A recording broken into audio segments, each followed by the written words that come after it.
シナモロールがウサギではなく子犬だということを最近知りました。どうも皆さん、こんばんは。こんばんは。ということで、おつもろで、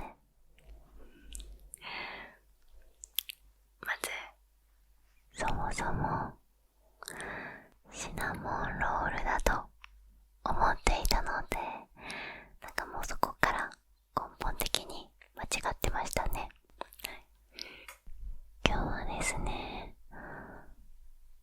どうでもいい雑学をひたすらささやきでご紹介していきたいと思います。パチパチパチパチ。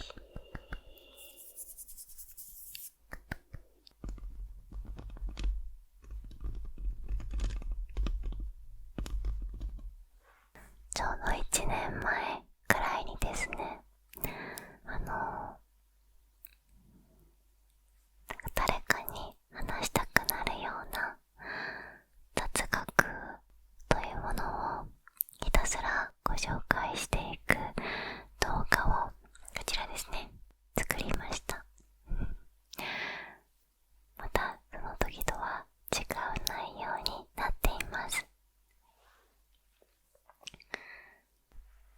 眠れない夜はどうしようって焦っちゃうことが多いと思うんですけれども、きっと寝れなくても何かに面白いとか知っててよかったかもしれないっていうものが一つでも見つかって、寝れなくても今日はしゃないなって思える、そんな夜にできたらいいなと思っています。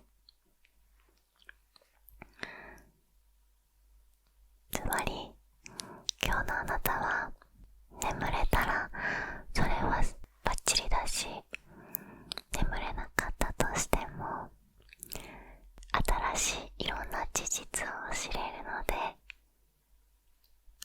大丈夫なのですなので焦らずにリラックスしてこの動画を楽しんでいってください。それでは今日も一日お疲れ様でした。ごゆっくりとお楽しみください。暑くなってまいりましたね。今回ですね、日常に潜む雑学とアニメに関する雑学、あとは、言葉に関する雑学と自然に関する雑学、あとは歴史に関する雑学、最後はその他ですね、いろんなテーマがあるので楽しんでいってください。じゃあまずは日常に潜む雑学です。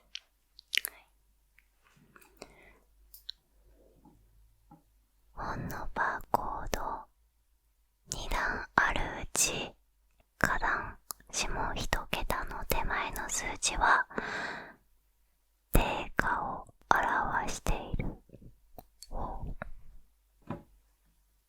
実際に見てみましょうか。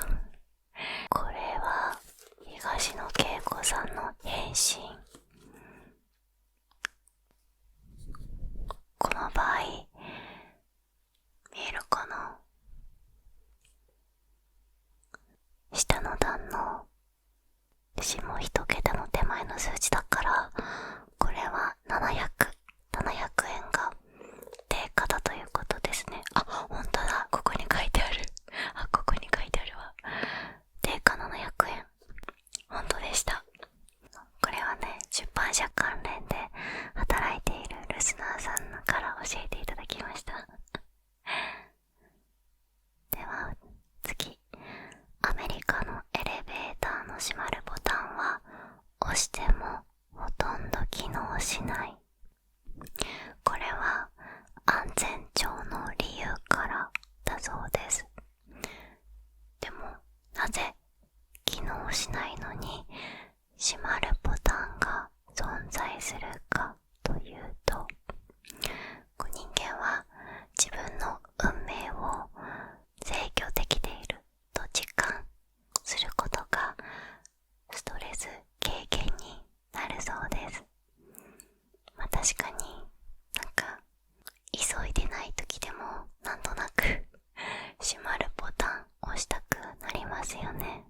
一応カロリーがあるらしいので、ダイエット中の方は気をつけてください。次、トマトにはトマチンという毒性物質が含まれている。人の致死量は完熟果実で4トンだから一気にトマトを4トン食べたらトマチンという毒性で、命を落とすらしいです。でもね、これトマト以外の食べ物でも4トン食べたら命を落とすよね。次、ろうそくが燃えているときは1秒に1500万個のダイヤモンド粒子が発生する。粒子なので特に何の役にも立たない。このろうそくの炎の中のダイヤモンドは想像しがたいほどの小さなナノレベルの粒子で存在しているみたいですね。1秒あたり150万個のナノレベルのダイヤモンド粒子が発生したかと思うと、瞬きする間に消えてしまうらしいです。はい。これさ、ルナシ思ったんだけどさ、ろうそくの炎からダイヤモンドを採取する技術が今後出来上がってしまったら、ダイヤモンドの希少性が下がって価値も下がってしまうので、もしかしたらこの技術が発明されても闇の組織に消されるかもしれませんね。次、人間の体は目視できる1000分の1程度の明るさで発光しており、午後4時が一番光る。バイオフォトンと呼ばれる現象らしいです。すごい、皆さん、私たちの体は発光しているらしいですよ。で、この発光の源が DNA らしいです。細胞の呼吸による代謝過程で生み出された物質が化学反応を起こすことで微弱な光を放つらしいです。この DNA が振動している周波数帯と携帯電話や Wi-Fi で使用している周波数帯が非常に近いらしいです。なんかだから寝るときはスマホを遠くに置いて寝た方がいいとか言いますよね。それはDNA の振動と Wi-Fi の周波数帯がとても近いことも関係しているかもしれないですね。時々さ、オーラが見える人とかいるじゃない。なんかそういう人たちはこのバイオフォトンと言われる人の発光する光を捉えている可能性もありますよね。細胞が活発になっているところほど強い光を放つらしいので、すごいエネルギッシュな人とかいい波動を持ってる人っていうのは本当にすごいオーラを実際に科学的に放出しているのかもしれませんね。とても興味深いです。次、消火栓を発明した時の特許資料は火災で消失しており、発明者は不明らしいです。消火栓が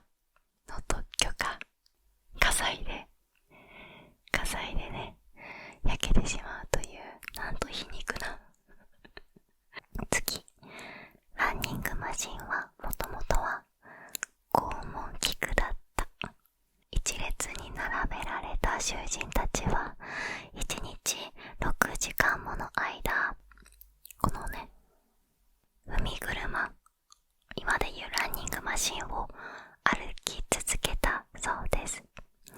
この海車を回転させるたびに水のポンプを動かしたり、穀物をすりつぶしたりする機械の動力となっていました。つまり囚人の構成と何か物のね、製造の一石二鳥の器具だったらしいですね。品川県の所在地は品川区ではなく港区。ちなみに京急線北品川駅は品川駅の南側にあるややこしい。品川駅は新幹線が止まる駅なので、東京に住んでいない方ももし新幹線で品川駅で降りることがあれば、地図を開いて港区かどうかを確認してみてください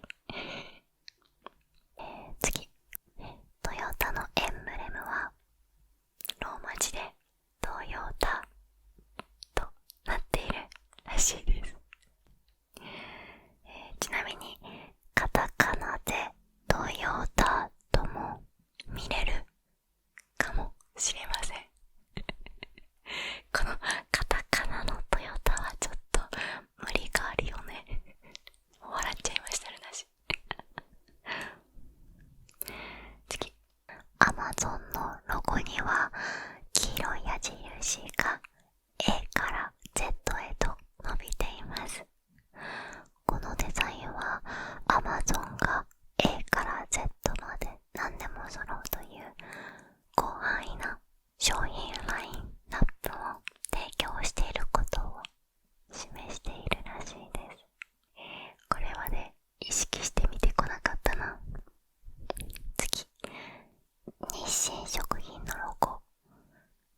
この日清は上下逆さまにしても日清と読むことができる確かにでは次、アニメに関する雑学です。ドラえもんのしずかちゃんは焼き芋が好きだけどお年頃で恥ずかしいので隠している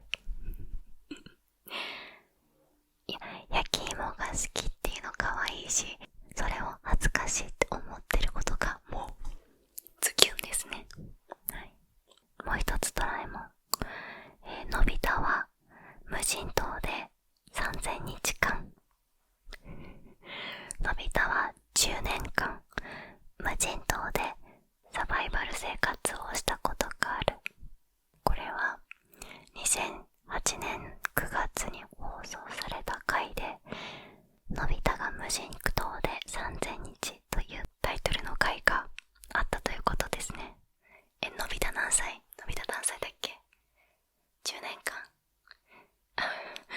ちょっと細かいことを考え始めるとね、いろいろと辻褄が合わなくなってきそうなので放っておきましょう。のび太が無人島で生活できるってすごすぎません？私たち無理でしょいや、私絶対無理だ。次、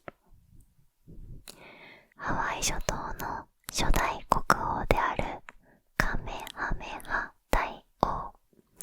カメハメハは孤独な人という意味だが、妻が20人いたらしいですね。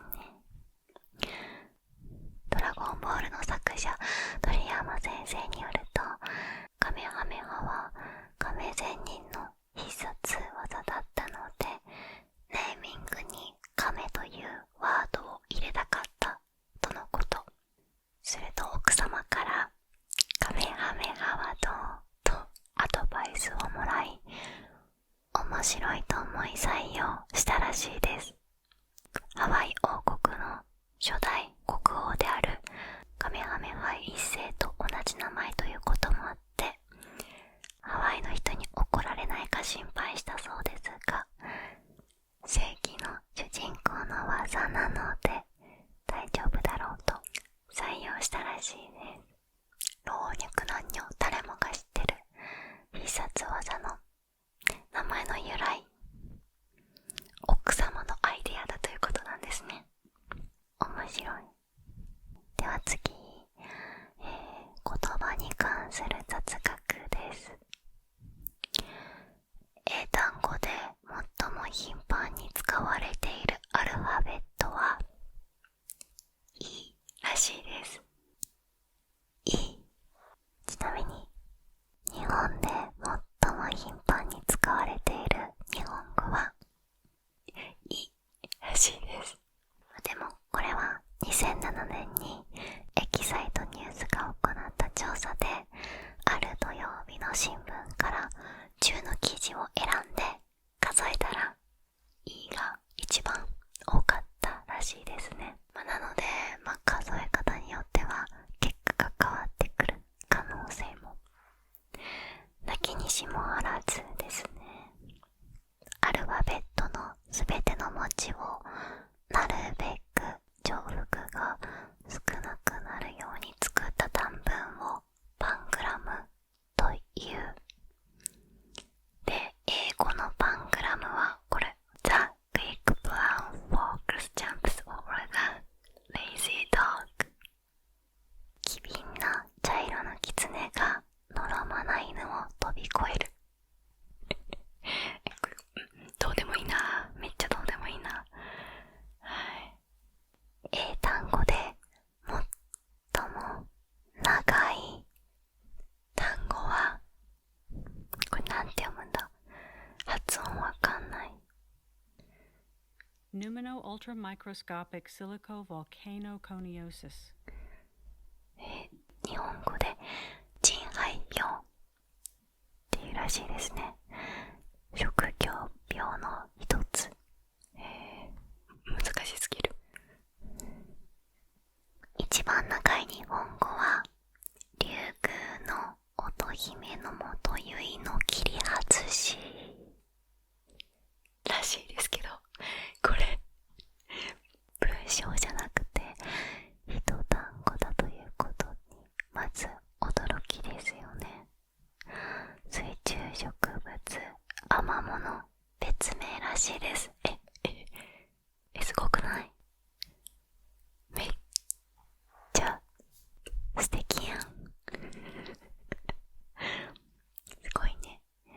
でも名前ありで言っちゃったらさ、ジュゲムもう一単語と言っていいのか、また違うのかな。いいや。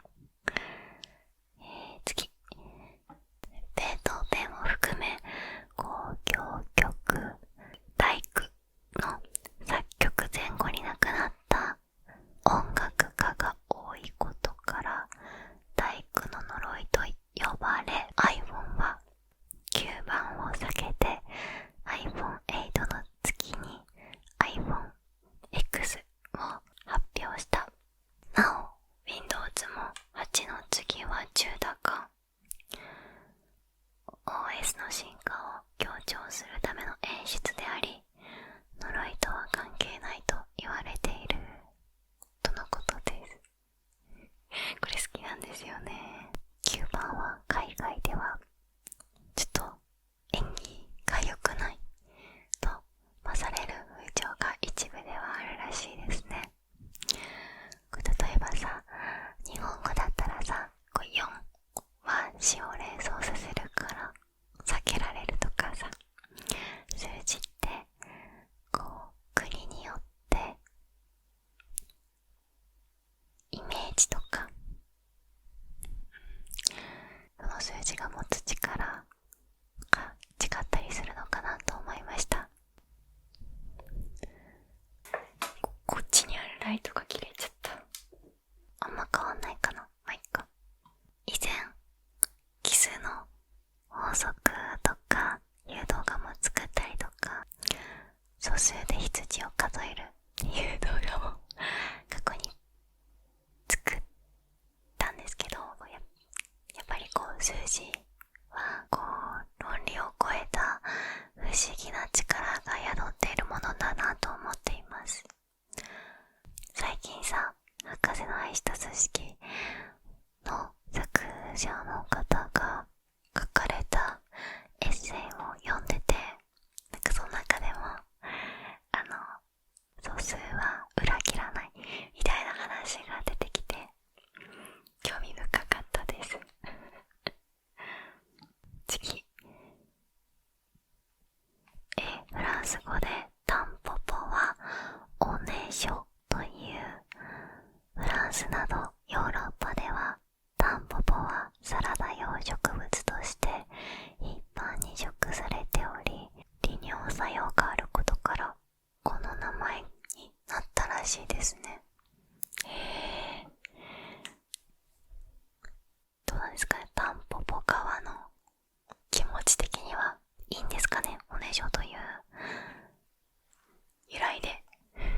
酵素で肌がツルツルになるらしいです。ウグイスの糞にはタンパク質の酵素が含まれており、顔に塗ると角質が柔らかくなります。美白効果によって肌のくずみが取れたり、肌のキメが細かくなるため洗顔料と使われるようになったらしいです。2013年頃までは美容文化社という会社よりウグイスの粉という商品が発売されており、黒ずみや乾燥に悩む女性たちに愛用されていました。これどうなんだろう、今もウグイスの糞を材料とした洗顔料売られているんですかね。どうなんだろう。次、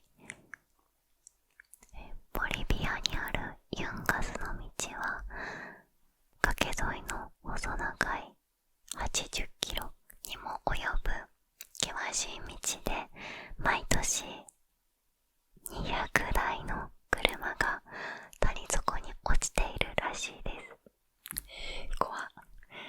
絶対心霊スポットとかになってそう。知らんけど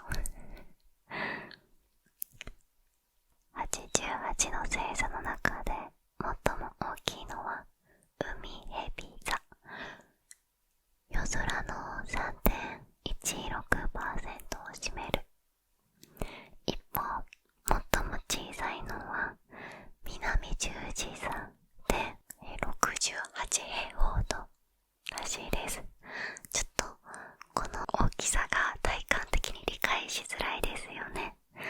天球全体が約4万1000平方度なので、そのうちの68平方度が、南十字座の大きさとのことです。ちょっとわかんない天の川にある星の数より地球上にある木の数の方が多い。天の川銀河の星の数は4000億個で、地球の木の数はなんとその 7.5 倍の3兆以上の木があるらしいです。すごい。地球の、豊富な資源を絶やしてしまわないように大切に生きていきたいですね。琵琶湖は湖ではない、淀川水系の川である。形状からすると湖だけど河川法という、法律上では、淀川水系の川と川を中継しているので、琵琶湖は川という解釈になるらしいです。そうなんだあれ川なんだ。では次、歴史に関する雑学です。1992年、香港で輸送船が嵐に遭い、アヒルのおもちゃが大量に入ったコンテナから、アヒルのおもちゃがコンテナから流出。アヒルたちは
そのまま使うのってびっくりしたけど、ちゃんとね発酵させて、そういう生産過程がちゃんとあるみたいですね。指名手配の制度を作り出した江藤新平は失脚して反乱を起こし、自分が指名手配された。江戸時代の指名手配というのは人相書きというもので、犯人の氏名や年齢、背格好、喋り方などの特徴を箇条書きで書き込んでいくものらしいです。まあでもね、文字だけの情報じゃなかなか見つからないですよね。それに手配写真を加えたっていうのはすごい進歩ですよね。真実の口はもともとは古代ローマ時代に使われていたマンホールの蓋。マンホールの蓋として顔の穴から雨水などを排水していたらしいです。同様、森の熊さんは原曲では襲ってくる熊から命から逃げる内容これ、原曲の終わり方なんですけど、熊さんから逃げ切って、僕の話はこれでおしまい、これ以上は何もないよ、またどこかであの熊に出くわさない限りねって終わってるんですよ。めっちゃ不穏じゃないですか。意味深というかちょっと怖いですね。では最後、その他のジャンルの雑学です。最も値段が高い T シャツはスパーラティブラクジュリー4000万。はい。16個のダイヤの装飾が施されていて、まだ1枚も売れていないとのことで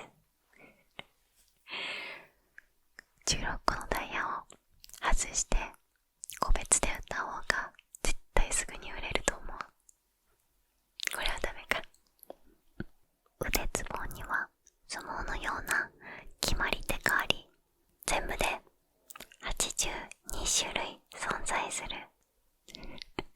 そんなにただこうやってするだけじゃないみたいですね。空に向けて撃った威嚇射撃の弾が落下してきて死亡した事例はよくある。研究では1985年以降に治療された落下する弾による負傷者118人のうち